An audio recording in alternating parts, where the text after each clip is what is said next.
तो कल हम लोगों ने जो क्लास की थी उसमें बेसिकली पैकिंग सॉलिड में किस तरीके से होती है इस बारे में बातचीत की थी। और हम लोगों ने कंक्लूजन ये निकाला था कि पैकिंग को करने के आपके पास 3 तरीके होते हैं। आप पैकिंग को 1 डायमेंशन में कर सकते हो, आप पैकिंग को 2 डायमेंशन में कर सकते हो, और आप पैकिंग को कैसे कर सकते हो 3 डायमेंशन में कर सकते हो।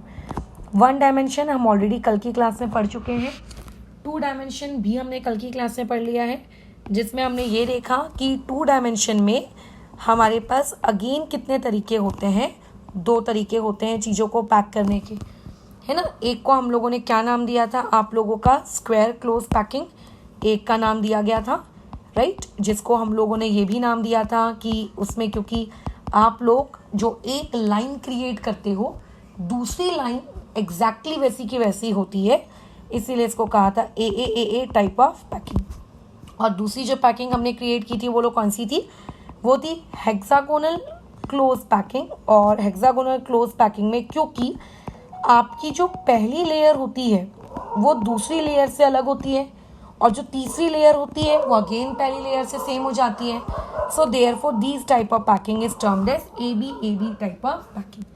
आज हम लोगों को 3D पैकिंग पढ़नी है। 3D पैकिंग में ऐसा नहीं कि हम लोग कुछ नया पढ़ने वाले हैं, ठीक है, वही सब कुछ हमारा पुराना वाला रहेगा, क्योंकि बेसिकली आप जिस चीज़ को 2D में पढ़ रहे हो, है ना, आप 2D में किसको पढ़ रहे हो, स्क्वायर क्लोज पैकिंग को पढ़ रहे हो, आप 2D में किसको पढ़ रहे हो, हेक्सागोनल क्लोज पैकिंग को पढ़ रहे हो, तो 3D में हम लोग कुछ नया नहीं पढ़ेंगे। 3D में इसी स्क्वायर क्लोज पैकिंग को हम लोग मतलब 3D में हम क्या करेंगे, जिस 2D में हमने स्क्वायर क्लोज पैकिंग को पढ़ा था उसी स्क्वायर क्लोज पैकिंग को अभी किसमें पढ़ेंगे, 3D में पढ़ेंगे, ठीक है। जिस हेक्सागोनल क्लोज पैकिंग को 2D में पढ़ा था उसी हेक्सागोनल क्लोज पैकिंग को किसमें पढ़ेंगे, 3D में पढ़ेंगे, बराबर। So what we are going to do, we are going to convert the 2D square close packing in 3D square close packing. We are going to convert 2D hexagonal close packing in 3D hexagonal close packing, ठीक है। अच्छा, अब उसमें मैं ये बताऊं कि जो आप जब 2D वाली स्क्वायर क्लोज पैकिंग को 3D वाली स्क्वायर क्लोज पैकिंग में कन्वर्ट करते हो, so that conversion is not at all a big deal, very easy, ठीक है, बहुत इजी होता है। अब लेकिन जब आपको वही 2D में हेक्सागोनल क्लोज पैकिंग को कन्वर्ट करना होता है 3D वाली हेक्सागोनल क्लोज पैकिंग में, तो वहां पे हमारा थोड़ा सा भेजा फ्राई होता है, वहां पे हम लोगों को काफी हद तक एनिमेशन की नीड होती है उस पैकिंग को समझने के लिए, ताकि अगर हमको वो पैकिंग समझ में आए तो हम लोग वहां पे वर्ड समझ सके। अगर आप डायरेक्ट याद करने की कोशिश करोगे रट्टा मारकर तो वो याद नहीं होती और हम कहते हैं कि बहुत ही कॉम्प्लिकेटेड है, ठीक है। तो जैसे मैंने भी कहा कि आपको 3D में कुछ नया नहीं पढ़ना है, आपने जो 2D में पैकिंग पढ़ी उसी 2D में पढ़ी हुई पैकिंग को 3D में कन्वर्ट करो। यानी कि 2D में अगर स्क्वायर क्लोज पैकिंग पढ़े हो तो अब 3D में स्क्वायर क्लोज पैकिंग पढ़ो। अगर आपने 2D में हेक्सागोनल क्लोज पैकिंग पढ़ी है तो अभी उसी 2D वाली हेक्सागोनल क्लोज पैकिंग को आप 3D की हेक्सागोनल क्लोज पैकिंग में कन्वर्ट करो। बट जब हम लोग 2D की हेक्सागोनल क्लोज पैकिंग को 3D में कन्वर्ट करने जाएंगे वो थोड़ा सा कॉम्प्लिकेटेड रहेगा, तो इसीलिए इस क्लास में मैं हेक्सागोनल क्लोज पैकिंग का कन्वर्जन नहीं पढ़ा रही हूँ। आज की हमारी क्लास का जो टॉपिक रहेगा कि किस तरीके से 2D वाली स्क्वायर क्लोज पैकिंग को कन्वर्ट किया जाएगा 3D वाली आपकी स्क्वायर क्लोज पैकिंग में, जो कि काफी इजी है, उसमें ऐसा कुछ भी डिफिकल्ट टास्क नहीं है। क्या ये बात समझ रहे हो, बहुत ही ज्यादा इजी। अब देखो समझते हैं कि आखिर 3D होता क्या है। मैंने कल की क्लास में भी एग्जांपल दिया था, मैं आज फिर एग्जांपल दे रही हूं। हम बेसिकली 3D कहते किसको है, तो आप ये देखिएगा 3D बेसिकली कहा जाता है एक ऐसे फिगर को जब हम 2D को हाइट प्रोवाइड करें, जब हम लोग 2D को हाइट प्रोवाइड करें, बहुत सारे 2D फिगर्स को आपस में चिपकाते जाए सच दैट एक अच्छा खासा मोटा 2D फिगर क्रिएट हो जाए। उसी 2D फिगर को, मोटे 2D फिगर को बेसिकली हम लोग क्या कहते हैं, 3D फिगर कहते हैं। जैसे हम लोग वो पापड़ खरीदते हैं लिज्जत पापड़ कैसे शेप का आता है? एक पापड़, एक पापड़ की जो शेप होती है वो होती है सर्कुलर, ठीक है, एग्री करते हो इस बात से? एक पापड़ की शेप होती है circular, that is known as 2D figure. But जब हम पापड़ के पैकेट को देखते हैं तो वहां पे ऐसी बहुत सारे सर्कुलर पापड़ लगे हुए होते हैं, राइट, बहुत सारे सर्कुलर पापड़ होते हैं। तो उन पूरे सर्कुलर पापड़ का जो स्टैक होता है, यानी कि एक सर्कल के ऊपर दूसरा सर्कल, दूसरे के ऊपर तीसरा circle, that complete combination is known as 3D figure. अब वो 3D बना कैसे? जब आपने बहुत सारे 2Ds को एक के ऊपर एक के ऊपर एक के ऊपर एक के ऊपर एक के ऊपर एक के ऊपर आपने क्या किया? रिपीट किया, या फिर मैं ऐसा कहूं एक के ऊपर एक के ऊपर एक के ऊपर रखा, तो जब हम 2D फिगर को बार बार रिपीट करते जाते तो हमको फाइनली क्या मिलता है? एक 3D फिगर मिलता है, ठीक है। तो जब आपने सर्कल को रिपीट किया एक के ऊपर एक के ऊपर एक के ऊपर एक, तो आपको वो क्या मिला? एक स्टैग मिला। That stack is known as cylinder, यानी कि सिलेंडर एक 3D फिगर है। पहले तो ये जानो, ये जो कि आपने पढ़ा भी होगा 10th क्लास तक, ठीक है, मैथ सब्जेक्ट में, जो कि बनता कैसे है? बहुत सारे सर्कल्स को आपस में चिपका कर बनता है। तो cylinder is a 3D figure जिसका 2D भाई कौन है? सर्कल। वैसे ही अगर मैं कहूं कि मेरे पास एक पेज है, उस पेज की शेप है स्क्वायर, है ना, स्क्वायर शेप समझते हो? मेरे पास एक स्क्वायर शेप का क्या है? एक पेज है। अगर ऐसे मेरे पास बहुत सारे स्क्वायर शेप के पेजेस आ जाएं और मैं सारे स्क्वायर शेप के पेजेस को एक के ऊपर एक के ऊपर एक के ऊपर एक के ऊपर रखना शुरू कर दूं, तो क्या बन जाएगा? एक बहुत मोटा सा स्टैक बन जाएगा, है ना, ढेर सारे स्क्वायर पेजेस का कलेक्शन बन जाएगा। तो जब इसी स्क्वायर पेज को बेसिकली हम लोग कहते हैं 2D, और जब आप इसको रिपीट करने लगते हो एक के ऊपर एक के ऊपर एक के ऊपर एक, तो इसी पर्टिकुलर चीज को हम लोग क्या कहते हैं? क्यूब, जो कि कौन सा फिगर है आप लोगों का? एक 3D फिगर है, ठीक है। वैसे ही आपने बचपन में और भी बहुत सारी चीजें पढ़ी होंगी कि अगर आप लोगों के पास मान के चलते हैं एक ऐसी शेप है जो रेक्टेंगल है, अब ऐसे रेक्टेंगल शेप को अगर आप एक के ऊपर एक रिपीट करते हो तो उनके रिपीटेशन से जो नया शेप बनता है वो एक 3D होता है और उसका नाम होता है क्यूबॉइड। तो इससे पूरी बातचीत से समझ में क्या आता है कि 2D ही बेसिकली कन्वर्ट किए जाते हैं 3Ds में। अगर हम बहुत सारे 2D फिगर्स को एक के ऊपर एक रखना शुरू कर दें, है ना, बहुत सारे 2D फिगर्स को एक के ऊपर एक रखना शुरू कर दें, तो बेसिकली वही जाके किस में कंप्लीट होते हैं? एक कंप्लीट 3D फिगर में कन्वर्ट हो जाते हैं। तो यानी कि अगर मैं तुमसे ये कहूंगी कि आपको 2D फिगर बनाना है, सॉरी आपको 3D फिगर बनाना है, तो how you are going to form a 3D figure? कुछ नहीं करना है, बहुत सारे 2D फिगर्स ले आओ जिससे आपको वो 3D बनाना है। उन सारे 2Ds को एक के ऊपर एक के ऊपर एक के ऊपर एक रखना शुरू कर दो, बन गया 3D फिगर। तो अगर मैं तुमसे कहती हूं कि मुझको एक स्क्वायर क्लोज पैकिंग चाहिए, ठीक है, मैं तुमसे क्या कह रही हूं कि मुझको एक 3D में क्या चाहिए है? एक स्क्वायर क्लोज पैकिंग चाहिए, ठीक है, एक स्क्वायर क्लोज पैकिंग चाहिए। तो मैं कैसे ऑब्टेन करूंगी वो स्क्वायर क्लोज पैकिंग जो मैंने अभी तुमको बताया उस अबोव डिस्कशन के आधार पर? तुम कहोगे not a very big deal. आप एक काम करो, एक जब हम लोग 2D में स्क्वायर क्लोज पैकिंग पढ़ते थे, कल पढ़े हैं ना हमने 2D में स्क्वायर क्लोज पैकिंग, हाँ, तो जब हम लोग 2D में स्क्वायर क्लोज पैकिंग पढ़ते थे तो आप मैडम एक काम करिए, वो 2D वाली स्क्वायर क्लोज पैकिंग ले आइए और ऐसी बहुत सारी 2D स्क्वायर क्लोज पैकिंग की लेयर्स को, प्लीज मेरे वर्ड को मार्क करना, लेयर्स को, है ना, उन सारी लेयर्स को 2D की एक के ऊपर एक के ऊपर एक के ऊपर जमाना शुरू कर दीजिए। आपका क्या बन जाएगा? एक 3D स्क्वायर क्लोज पैकिंग बन जाएगी। यानी कि अगर तुम चाहते हो कि 3D स्क्वायर क्लोज पैकिंग बने तो कोई बड़ी बात नहीं है। हमने कल की क्लास में क्या पढ़ा था कि जो 2D की लेयर होती है ना, वो लेयर, वो 2D की स्क्वायर पैकिंग की लेयर है, वैसी बहुत सारी लेयर्स आप एक के ऊपर एक के ऊपर एक के ऊपर एक के ऊपर जमाना शुरू कर दो, बन गया आप लोगों का, बोलो क्या? 3D square close packing. So if somebody would ask you कि आपने 3D में स्क्वायर क्लोज पैकिंग कैसे बनाई, तो हम बोलेंगे कोई बड़ी बात नहीं है, हमने 2D की स्क्वायर क्लोज पैकिंग ली। कैसी दिखती है 2D की स्क्वायर क्लोज पैकिंग? कल की क्लास में हमने बातचीत की हुई थी। कहाँ गया हम लोगों का 2D स्क्वायर क्लोज पैकिंग, ये रहा। ये देखो इस तरीके की दिखती है आपकी 2D में स्क्वायर क्लोज पैकिंग। ये देखो ब्लू कलर वाला डायग्राम है ना। मैं कह सकती हूँ कि ये कंप्लीट, इसको मैं अपनी एक लेयर मान लेती हूँ कि ये मेरी एक लेयर है। ऐसी बहुत सारी लेयर्स को आप बस क्या करते जाओ, एक के ऊपर एक के ऊपर एक के ऊपर एक के ऊपर रखते जाओ। तो जब आप ऐसी सेम टू सेम बहुत सारी लेयर्स को एक के ऊपर एक के ऊपर एक के ऊपर आप रखोगे तो अपने आप लोगों का क्या बन जाएगी, एक 3D में स्क्वायर क्लोज पैकिंग बन जाएगी।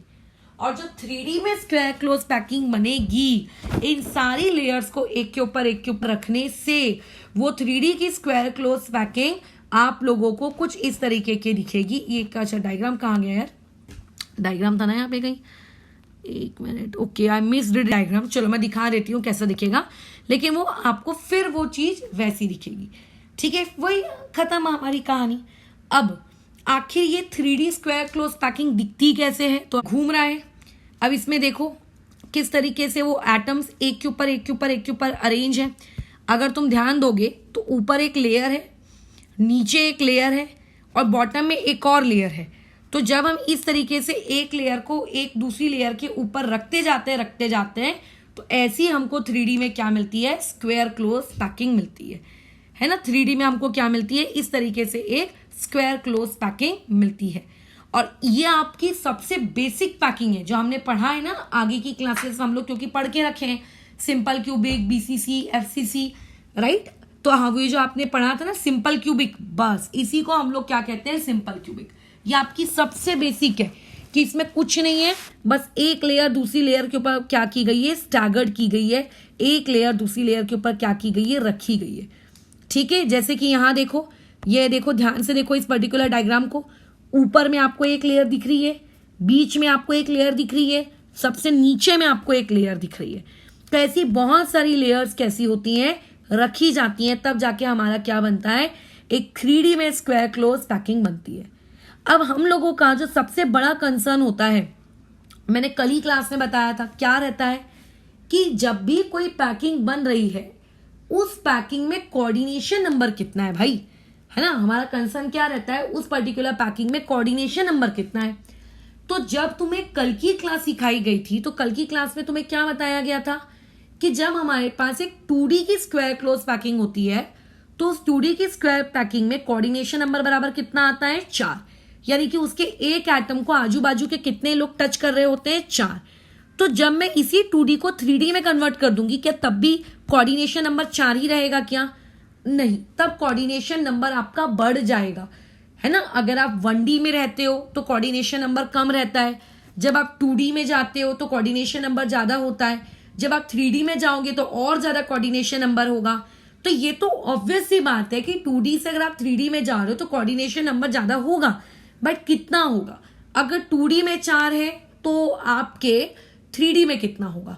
तो देखो अगर ये चीज एनिमेटेड फॉर्म में आप नहीं भी देखते तो भी एक हमारे पास एक भेजा होना चाहिए, एक कॉमन सेंस होनी चाहिए। वो कॉमन सेंस हमें क्या कहती है कि 3D स्क्वायर क्लोज पैकिंग क्या है। 3D स्क्वायर क्लोज पैकिंग कुछ नहीं है बल्कि 2D की पैकिंग्स को एक के ऊपर एक के ऊपर एक के ऊपर एक के ऊपर रखा जाता है। यही है ना 3D स्क्वायर क्लोज पैकिंग। हाँ, जब आपने 2D पढ़ा था तो 2D में एक एटम स्क्वायर वाले का कितने लोगों को टच करता था, 4 को। यानी कि यही पैकिंग अगर मैं 2D में पढ़ती, यानी कि ऊपर नीचे कोई लेयर नहीं होती, वहां अगर एक सिंगल लेयर होती तो कोऑर्डिनेशन नंबर कितना होता, 4। तो कोऑर्डिनेशन नंबर कितना होता, 4। अब मैंने क्या किया, उस लेयर के ऊपर एक दूसरी लेयर लगा दी। जैसे क्या होता है तुम देखना, जो अंडे बेचने वाले लोग होते हैं वो अपनी बाइक के पीछे बहुत सारी अंडों की जो ट्रे होती है उनको बांधकर शॉप टू शॉप डिलीवर करते हैं। या फिर छोड़ो, किसी दुकानदार को ही देख लेना, किराना दुकान वाले के पास जब उसको अंडे की ट्रे जमानी होती है तो अंडे की ट्रे कैसे जमाता है, एक ट्रे के ऊपर दूसरी ट्रे, दूसरी के ऊपर तीसरी, तीसरी के ऊपर चौथी। देख रहे हो कैसे जमाता है वो ट्रे। तो जब वो ट्रे जमाता है तो उसमें आप उसकी एक ट्रे को क्या मान सकते हो, एक लेयर। आप उसकी दूसरी ट्रे को क्या मान सकते हो, दूसरी लेयर। आप उसकी ऐसे करते करते हर एक ट्रे को क्या मान सकते हो, एक लेयर मान सकते हो। तो जब आप एक लेयर के ऊपर, यानी कि जब आप एक ट्रे के ऊपर दूसरी ट्रे रखते हो तो एग्जैक्टली फिट हो जाती है, वो गिरती नहीं है। क्यों नहीं गिरती? क्योंकि नीचे वाली ट्रे और ऊपर वाली ट्रे क्या है, कॉन्ग्रुएंट होती है, सिमेट्रिकल होती है, सेम होती है। तो जो पहला एटम मान लेते हैं नीचे वाली ट्रे का जैसा दिखता है, वैसा ही पहला एटम आपकी ऊपर वाली ट्रे का दिखता है। और बेसिकली वो एक दूसरे को क्या करते हैं, टच करते हैं। यानी कि एक एटम को ऊपर वाली लेयर का दूसरा एटम टच करता है, फिर दूसरे एटम को ऊपर वाली लेयर का दूसरा एटम टच करता है, तीसरे एटम को ऊपर वाली लेयर का तीसरा एटम टच करता है, चौथे एटम को ऊपर वाली लेयर का चौथा एटम टच करता है। क्या ये बात समझ रहे हो? यानी कि खुद की लेयर में तो टच करते ही करते हैं 4 लोग, है ना। 2D में कितने लोग टच करते हैं एक एटम को? 4 लोग। लेकिन अगर आप उसी को जब 3D में कन्वर्ट करते हो, तो 3D में कन्वर्ट करने के लिए आपने क्या किया, उसके ऊपर भी एक लेयर लगा दी। तो जब आप उसके ऊपर एक लेयर लगाते हो तो ऊपर की लेयर का एटम भी उस नीचे वाली लेयर के एटम को क्या करता होगा, टच करता होगा। सिमिलरली अगर आप उसी लेयर के नीचे में भी एक लेयर लगा दो तो नीचे वाली लेयर का एटम भी उसको क्या करता होगा, टच करता होगा। क्योंकि हर लेयर के एक एटम अपने ऊपर वाले एटम या अपने नीचे वाले एटम को क्या करते हैं, टच करते हैं। खुद की लेयर से कितना टच होते हैं, 4। ऊपर वाली लेयर से कितना टच होते हैं, 1। नीचे वाली लेयर से कितना टच होते हैं, 1। सो ओवरऑल एक एटम कितने लोगों से टच हो रहा है, 6 लोगों से टच हो रहा है। 4 खुद के वाले, खुद की लेयर के, और एक एटम कहां का, ऊपर वाली लेयर का, और एक एटम कहां का, नीचे वाली लेयर का। क्या ये बात समझ में आ रही है? तो देखो ये डायग्राम, बीच में एक ऑरेंज कलर का एटम है, उस पर फोकस करो। उसके आजू बाजू 4 ब्लू कलर के एटम्स हैं। वो एटम्स कहाँ के हैं, वो एटम्स उसकी खुद की लेयर के हैं, जो हमने कल की क्लास में पढ़े थे। खुद की उसकी लेयर के हैं वो चारों एटम्स, है ना। जो उसको टच कर रहे हैं वो उसकी खुद की लेयर के हैं। और वो जो एक एटम है जो कि ऊपर है, वो भी उसको टच कर रहा होता है। अभी इस डायग्राम में हमें ऐसा दिख नहीं रहा है क्योंकि हमने डायग्राम को थोड़ा एक्सपैंडेड व्यू में बनाया है, लेकिन वो टच कर रहे होते हैं। सिमिलरली जो लेयर नीचे होगी, उस नीचे वाली लेयर का भी एक एटम टच कर रहा होगा उस ऑरेंज वाले एटम को। So basically when you are talking about the coordination number, ठीक है, when you talk about the coordination number in case of what, in case आपका सो इन दैट केस आपका कोऑर्डिनेशन नंबर बराबर बोलो कितना हो जाता है, 6 हो जाता है। क्योंकि हर एटम को कितने एटम टच कर रहे होते हैं, आपके 6 एटम्स टच कर रहे होते हैं। तो 2D में कोऑर्डिनेशन नंबर बोलो कितना होता है, 4। लेकिन जब हम यही बात 3D में करते हैं तो कोऑर्डिनेशन नंबर बोलो कितना हो जाता है, 6। कैसे हो जाता है कोऑर्डिनेशन नंबर 6?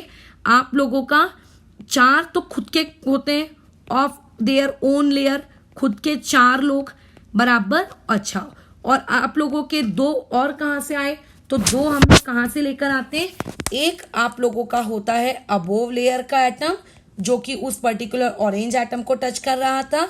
एक होता है उसके नीचे में रहने वाली लेयर का एटम जो कि उसको टच कर रहा था। तो ऐसा करते करते ओवरऑल कितने एटम्स ने इस एक पर्टिकुलर एटम को टच किया, आपके 6 लोगों ने टच किया। सो 3D में स्क्वायर क्लोज पैकिंग में कितना हो जाता है कोऑर्डिनेशन नंबर, कोऑर्डिनेशन नंबर बराबर कितना हो जाता है, 6। अच्छा, नीचे वाली जो लेयर होती है, इवन में जितनी भी लेयर्स होती हैं अंडे की ट्रे में, जितनी भी ट्रेज होती हैं, सारी ट्रे बोलो कैसी होती हैं, आइडेंटिकल, है ना। सारी ट्रे कैसी होती हैं, आइडेंटिकल। तो यहाँ पे भी हम अगर 2D को 3D में कन्वर्ट कर रहे हैं तो हमारी जितनी भी लेयर्स हैं वो सारी की सारी लेयर्स कैसी हैं, आइडेंटिकल है। यानी कि अगर मैं कहूँ कि मेरे पास लेयर नंबर 1 ए टाइप की है, तो मेरे पास जो लेयर नंबर 2 है जो मैं उसके ऊपर रखूंगी वो भी कैसे टाइप की होगी, ए टाइप की होगी, है ना। और मेरे पास अगर कोई लेयर नंबर 3 है तो लेयर नंबर 3 जो मैं लेयर नंबर 2 के ऊपर रखूंगी वो भी कैसे टाइप की होगी, ए टाइप की। क्योंकि ये सारी लेयर्स क्या हैं, ये 2D की स्क्वायर क्लोज पैकिंग है। और कल हमने पढ़ा था कि 2D की स्क्वायर क्लोज पैकिंग बोलो कैसी होती है, ए टाइप की होती है। तो जब आप इन सारी लेयर्स को क्या करोगे, कंबाइन करोगे, है ना। जब आप इन सारी लेयर्स को कंबाइन करोगे और आप क्या करोगे, क्रिस्टल फॉर्म करोगे। आप क्या करोगे, क्रिस्टल फॉर्म करोगे, तो उस क्रिस्टल की भी जो लेयर होगी वो भी सारी आइडेंटिकल्स होंगी, तो इसीलिए हम उस क्रिस्टल को भी कैसी पैकिंग कहते हैं, ए पैकिंग कहते हैं। तो ये कहानी थी तुम लोगों की स्क्वायर क्लोज पैकिंग की 3D में, बस इतनी सी, इससे ज़्यादा और कुछ भी नहीं है ना। और उसके अलावा याद रखना जो हेक्सागोनल क्लोज पैकिंग होती है 3D में, वही बहुत ज़्यादा खतरनाक होती है। खतरनाक इन द सेंस उसमें पार्टिकल्स का जो अरेंजमेंट होता है वो अरेंजमेंट हमको समझना पड़ता है। तो अभी जैसे कि हमने कौन सी पैकिंग पढ़ी, 3D की पैकिंग पढ़ी, है ना। तो 3D को जैसे मैंने तुम्हें स्टार्टिंग में बताया कि 3D बनता कैसे है, जब आप 2D की लेयर्स को एक के ऊपर एक के ऊपर एक के ऊपर एक के ऊपर रखते जाओ, तो बस उसी को हम लोग क्या कहते हैं, आप लोगों की पैकिंग कहते हैं कि वो 3D में हो गई है ना। यानी कि 3D कैसे बनता है आप लोगों के, आपके 2D से ही बनता है। तो अगर कोई तुमसे पूछना है कि how 3D packings are created, तो ऐसे में आप क्या लिखोगे बताओ, ये अपना आंसर लिखोगे कि स्टैगिंग मतलब जमाना, किस चीज को, 2 डायमेंशनल लेयर को एक दूसरे के ऊपर, इस पर्टिकुलर चीज को ही हम लोग क्या कहते हैं, आप लोगों का 3 डायमेंशनल स्ट्रक्चर कहते हैं, बराबर। ये पर्टिकुलर चीज आप लोगों की क्या कहलाती है, 3D पैकिंग कहलाती है। तो यहां से क्वेश्चन क्या क्रिएट किया जा सकता है, how 3D packings are formed, कि 3D पैकिंग्स आखिर बनाई कैसे जाती हैं। और जैसे कि हमने बातचीत की कि 3D पैकिंग हमें हमारे सिलेबस में सिर्फ 2 पढ़नी है, एक पढ़नी है स्क्वायर में और एक पढ़नी है हेक्सागोनल में। तो स्क्वायर की तो देखो हमने पढ़ ली, अब इसका अगर शॉर्ट नोट लिखने को आया, ठीक है, अगर मान लेते हैं आप लोगों को क्वेश्चन पूछा कि right a short note on किस पे, square close packing in 3D, तो इसका आंसर आप किस तरीके से रिपोर्ट करोगे, तब इसका हमें जवाब देना पड़ेगा, राइट। बहुत ही सिंपल है, क्या करना है आपको कि जो सेकेंड लेयर है उसको कहाँ रखना है, फर्स्ट लेयर के ऊपर, इस तरीके से रखना है कि हर एटम एक ऊपर वाले एटम को बोलो क्या कर रहा होगा, टच कर रहा होगा, है ना। जैसे मैंने बताया एक अंडे की ट्रे दूसरे अंडे की ट्रे के ऊपर सच दैट रखी जाती है कि वो एक दूसरे को क्या करती हैं, टच करती हैं। So this is our point number 1। Point number 2 हम क्या लिखेंगे, ऐसे करते करते हम लोग बहुत सारी लेयर्स को लगाते हैं, ठीक है, सच दैट कि सब एक दूसरे को perfectly horizontally and vertically touch कर रही हैं। ये हो गया हम लोगों का पॉइंट नंबर 2।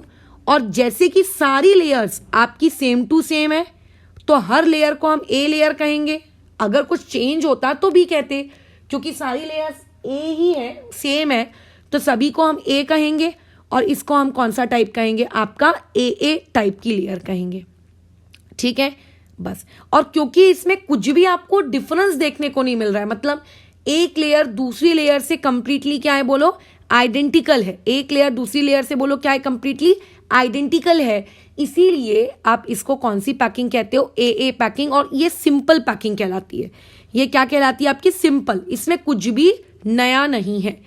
अच्छा, आपको बस यहाँ पे अपना पॉइंट नंबर क्या लिखना है, 4, कि यहाँ पे कोऑर्डिनेशन नंबर बोलो कितना हो जाता है आप लोगों का, 6 हो जाता है। This will be your point number 5, ठीक है। अच्छा, अब कौन सा ऐसा पर्टिकुलर एग्जाम्पल लिखे हम, तो देखो बुक में एक बहुत ही अच्छा एग्जाम्पल लिखा हुआ है, पोलोनियम।